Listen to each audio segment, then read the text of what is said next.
अजित पवारांसह सुनील तटकरे आता मुख्यमंत्री फडणवीसांच्या भेटीला पोहोचलेत। माणिकराव कोकाटेंसंदर्भात या भेटीमध्ये चर्चा होणार का, हा प्रश्न या निमित्ताने समोर येतोय। या घडीची मोठी अपडेट आहे। अजित पवार आणि सुनील तटकरे पोहोचले आहेत मुख्यमंत्री फडणवीसांच्या भेटीला। निलेश भुदावले या भेटीसंदर्भात ताजे तपशील देतील। निलेश।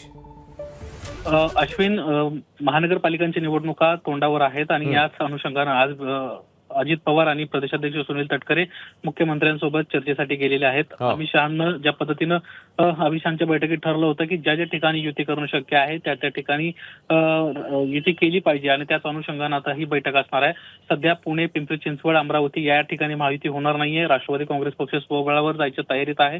तर दुसरीकडं इतर राज्यातल्या ज्या महानगरपालिका आहेत त्याच्यामध्ये खास करून नवी मुंबई असेल, पनवेल असेल, धुळे महानगरपालिका असेल, नाशिक महानगरपालिका असेल, या पालिकांच्या अनुषंगानं आज सुनील तटकरे यांना बैठका घेतल्या होत्या आणि आपले जे प्रस्ताव आहेत कार्यकर्त्यांकडून आलेले, स्थानिक पदाधिकाऱ्यांकडून आलेले, ते प्रस्ताव घेऊन आज मुख्यमंत्र्यांच्या भेटीला राष्ट्रीय अध्यक्ष अजित पवार आणि प्रदेशाध्यक्ष सुनील तटकरे पोहोचलेले आहेत। यातली महत्त्वाची बाब म्हणजे मुंबई महानगरपालिकेमध्ये देखील महायुती झाली पाहिजे, यासाठी राष्ट्रवादी काँग्रेस पक्ष अग्रेसर आहे आणि त्याच अनुषंगानं कुठेतरी मुंबईत 50 जागांवर आपली तयारी झालेली आहे आणि त्या संदर्भातला अहवाल प्रदेशाध्यक्ष सुनील तटकरे यांना शुक्रवारी प्राप्त झाला होता।